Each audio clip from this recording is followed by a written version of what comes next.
Un cordial saludo a ustedes, mis queridos hermanos y amigos de Jesucristo el Señor.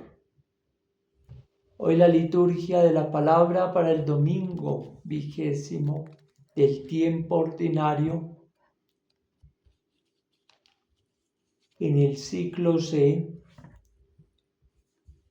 nos proponen el texto de Jeremías, del profeta Jeremías. Y vemos cómo algunos del pueblo, quizás también soldados, personas que se veían afectadas, no por que Jeremías estuviera haciendo algo indebido, sino porque iba en contra de sus intereses personales. Entonces, lo que hizo fue que lo metieran a un aljibe. Y allí, pues, le habían pedido pues la autorización al rey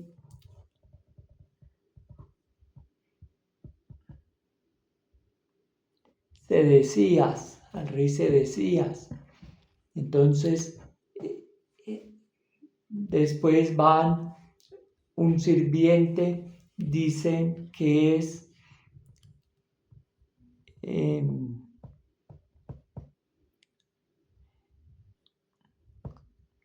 Ebed-Melech, que es el Cusita. Entonces es un servidumbre, es un sirviente del rey. Y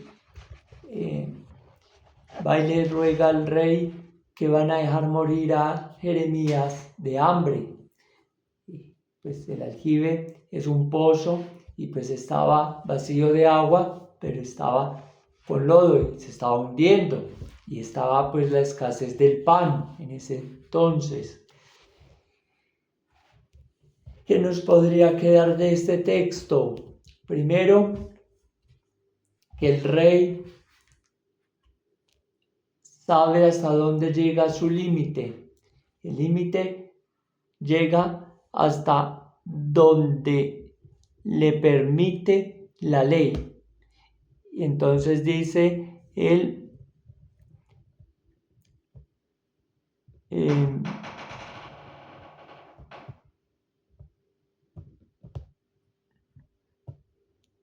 ahí lo tenéis en vuestro poder, el rey no puede nada contra vosotros. Es decir, que sabe el límite y con el pueblo no se mete. Pero entonces también vemos la participación de Ebed-Melech, que le dice al rey: Señor, van a dejar morir de hambre a Jeremías. Y entonces el rey Sedecías le manda a Ebed-Melech que lo saque del pozo. Allí entonces se ve que Dios nos da la libertad al hombre. El hombre puede hacer con su libertad lo que le apetezca.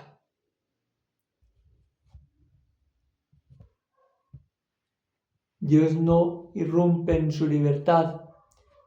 El rey no les dice: están haciendo algo malo o están haciendo algo bueno. Simplemente les da la libertad.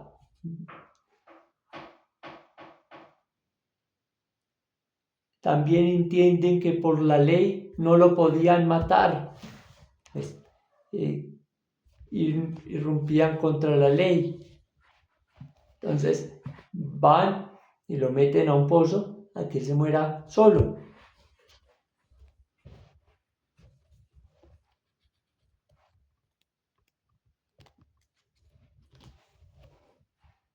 Porque según ellos estaba adorando a otro Dios, o quizás, como les dije al principio, iba contra los intereses personales de estas personas. Ya estaba logrando conversión en muchos hombres y mujeres de esa época. Dios escucha también el ruego de los pobres, de los humildes. Y pobres no es económicamente, pobres es también una pobreza en el estado material, pero también en el estado de conocimiento o de rangos. Era un noble, era una persona de la prole. Y va y le ruega al rey, y el rey va y le dice: sáquelo, lleve a sus hombres y sáquenlo. Entonces ahí está también que el rey representa a Dios en su bondad y en su misericordia y lo rescata, porque la oración es liberación. Y en la carta a los Hebreos, una nube de testigos nos rodea. Por tanto, quitémonos lo que nos estorba y el pecado que nos ata. Entonces la oración es liberación. También es la Eucaristía. La Eucaristía es la máxima oración, porque allí está el Señor presente, porque allí se ejecuta su pasión, muerte y resurrección. Todos los días en la Eucaristía conmemoramos la muerte, la pasión, muerte y resurrección de nuestro Señor Jesucristo. Por eso participemos en la gracia y sintámonos en paz cuando nos acercamos también al sacramento de la reconciliación. Vivimos y alcanzamos la gracia, y esa gracia nos genera paz en el espíritu.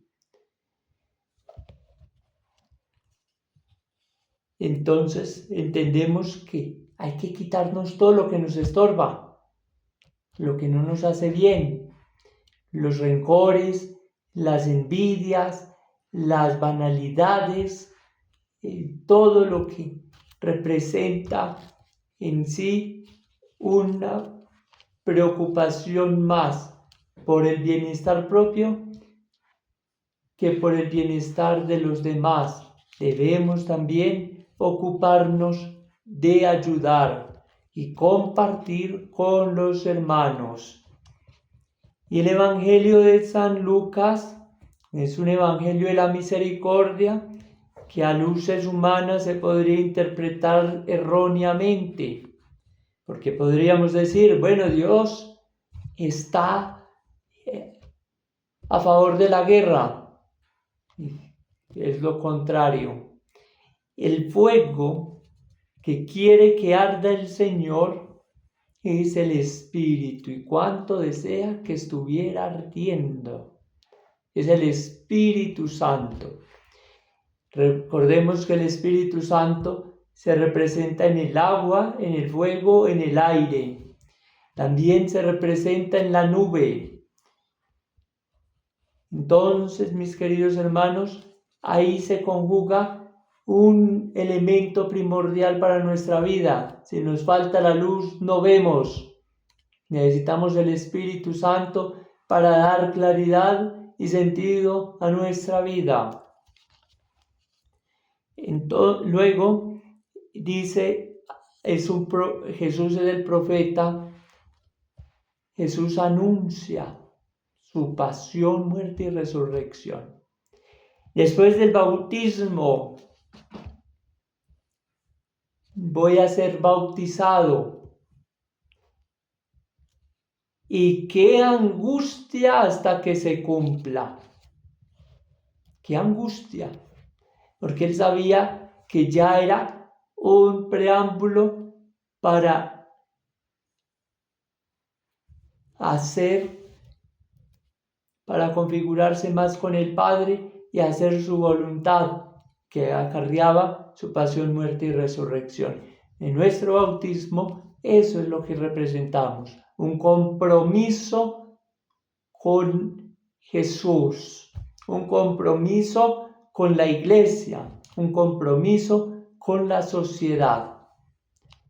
Mis queridos hermanos, no podemos ser pasivos, debemos ser activos en el trabajo pastoral y social de nuestro entorno.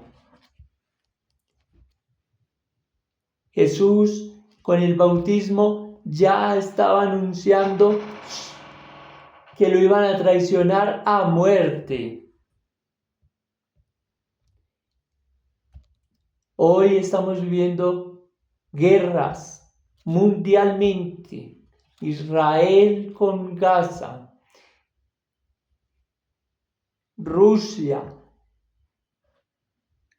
Ucrania, Bielorrusia, Colombia, Venezuela. Estamos viviendo un entorno de desorden y que hace falta la palabra de Dios. Cuando se anuncia la palabra de Dios, se ordenan las cosas. Y más que ordenarse las cosas exteriormente, se ordenan interiormente. Cuando tenemos paz en el corazón, cuando mantenemos la gracia del alma, y entonces manejamos un don de paz, recibimos el don de la paz por el Espíritu Santo. Ojo, nada ni nadie nos puede arrebatar esa paz interior, siempre y cuando sanemos nuestras falencias, rencores, odios, sed de venganza, envidias y demás. Y ojo, que aquí viene una cosa muy importante. Jesús, además de profetizar su pasión, muerte y resurrección, profetiza lo que estamos viviendo hoy en día. Leer, meditar la palabra de Dios nos da luces para comprender la historia. Meditemos los evangelios. Meditemos el Nuevo Testamento. El Antiguo Testamento lo podemos meditar también a la luz de la historia, pero el Nuevo Testamento a la luz de la verdad. La persona de Jesús es la verdad misma. Mis queridos hermanos, Jesús profetiza la guerra, o más bien esa división que se da entre padres e hijos, hijos y padres, que se da entre madre e hija, hija y madre, que se dan entre suegra y nuera, nuera y suegra. Y no es porque Jesús lo quiera así, sino porque lo hemos sacado de nuestro corazón. Cuando lo entregamos a la muerte, a su pasión, muerte y resurrección, nos estamos acarreando nuestra guerra.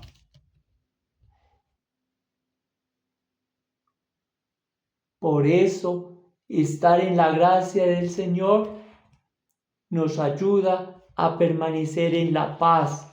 Y cuando tenemos una paz interior en nuestros hogares, se disminuyen las discusiones. Miren, el viernes de la Asunción, con el texto bíblico del Magnificat, y de pronto con unas luces espirituales más profundas, meditaba algo muy cierto, y es que si en nuestros hogares predomina la discusión, las rivalidades, las rencillas, nuestros hijos son captores de toda esta acción. Y por ello se desarrolla la rebeldía, esa sed de buscar soluciones, o más bien agrandar los problemas, ser revolucionarios, delinquir, matar, secuestrar. Queridos hermanos, inconscientemente hacemos esto cuando no nos sabemos controlar y no nos damos el espacio al diálogo. Hay que dialogar. Papás, siéntense con sus hijos, dialoguen. El maltrato no es la solución. A veces las pelas o los correazos, como lo llaman a veces nuestros padres, el vocabulario que tenemos ya nosotros aquí en Colombia y sobre todo en Antioquia, mis hermanos, no es la solución. A veces también hace falta, pero primero el diálogo. La correa hace parte del maltrato. ¿Qué se prefiere? Que la persona comprenda la situación de forma más pacífica y así le ayude a procesar toda esta situación para generar un cambio. El correazo o la pela lo único que hace es maltratar y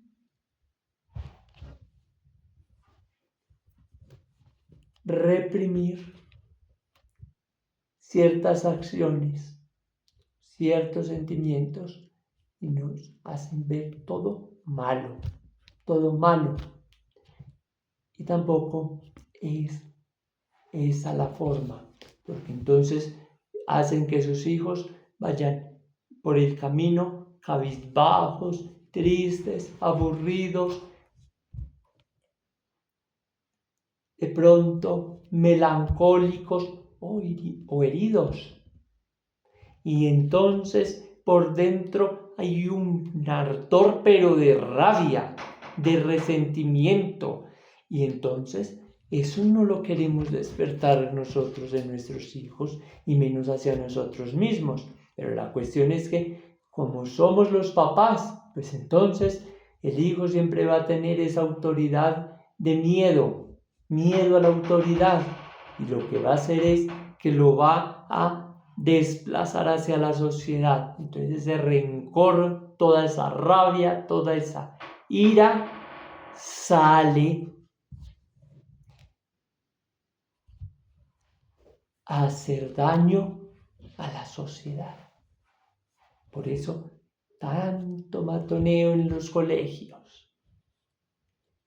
Niños, jóvenes adolescentes,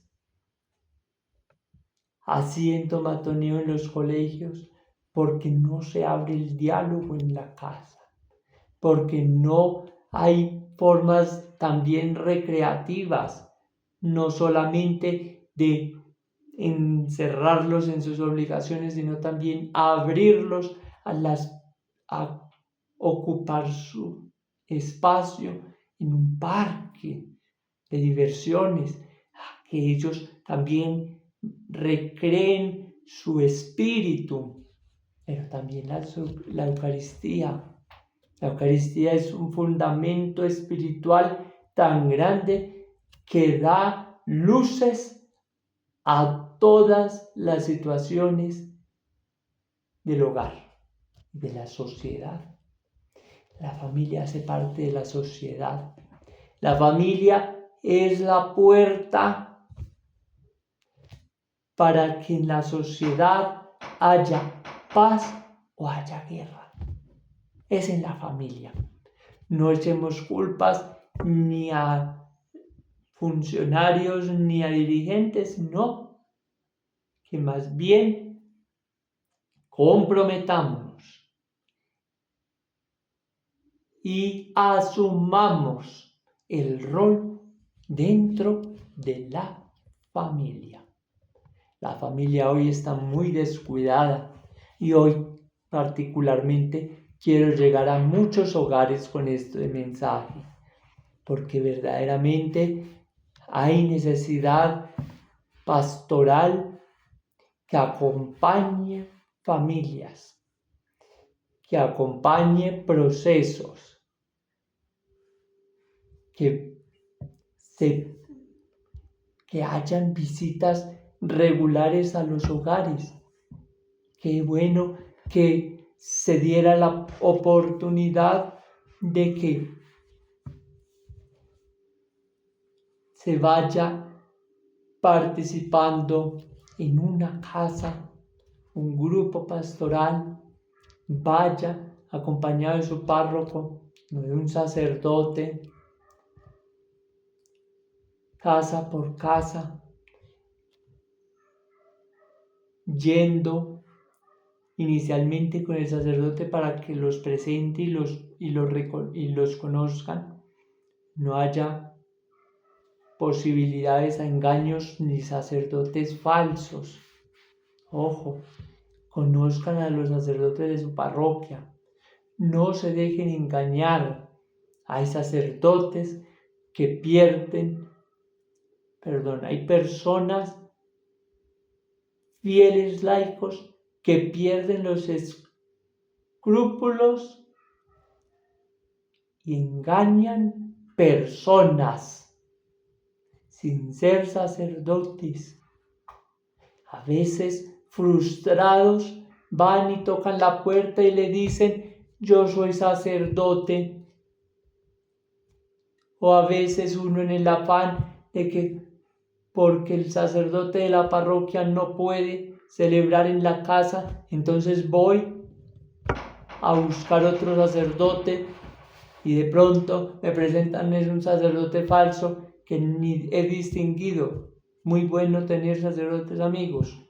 Por eso, si sabes de algún sacerdote que necesite, que sea de casa religiosa, ayúdale a que haga parte de una parroquia, para que una parroquia le ayude. Mas no nos confundamos y obedezcamos, porque la obediencia es importante. Si en la arquidiócesis o en la diócesis están prohibidas las misas en casa, excepto en caso de un enfermo, es el párroco quien debe ir y celebrarle la misa al enfermo, o un sacerdote de la parroquia, mas no otro sacerdote, mas no un amigo muy querido, muy afectuoso. No, el sacerdote de su parroquia. Cúrense y curémonos de curas falsos. No alcahuetiemos la delincuencia. Alcahuetear la delincuencia es también destinar dineros hacia fuentes que no van a ser bien usados, que no están en el compromiso o en la línea por donde vamos nosotros. Es decir, que destinan los recursos en algo que quizás no hace ni bien, pero que tampoco hacen mal, pero tampoco son para la obra evangelizadora de la Iglesia en quien creemos, por Jesucristo el Señor. Mis queridos hermanos, no olvidemos. Primero, Dios da la libertad, pero también escucha la voz humilde en la oración. Hay que despojarnos de todo lo que nos ata y nos estorba, de todo lo que nos estorba y el pecado que nos ata. Recibir el fuego del Espíritu Santo, el don de la paz que viene por el Espíritu Santo, el don del amor, el don de la caridad, el don del amor. Y la caridad y el amor es el mismo sentimiento. Sin amor no hay obras. Amar, amar, amar. La paz se desprende del mismo amor. Porque cuando hay obras buenas, brota la justicia y la paz. Brota la justicia y la paz. Hermanos, ojo, Dios no quiere la guerra. Dios quiere que lo acojamos y vivamos con Él.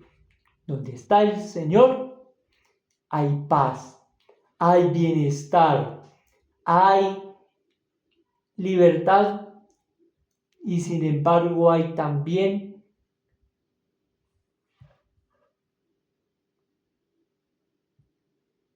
paz y tranquilidad en el alma. Un alma en paz, una paz interior, hace mucho bien a la sociedad. Ojo, no dejemos apagar el fuego que arde en el alma de los cristianos. Ese calor que nos adhiere a Cristo. Fe en Dios que acrecienta nuestra esperanza y nos llena de amor para que demos amor a los demás. Amén. Alabado sea Jesucristo, ahora y por siempre sea alabado. Un feliz domingo para todos y que Dios los bendiga. En el Padre, en el Hijo y en el Espíritu Santo. Amén.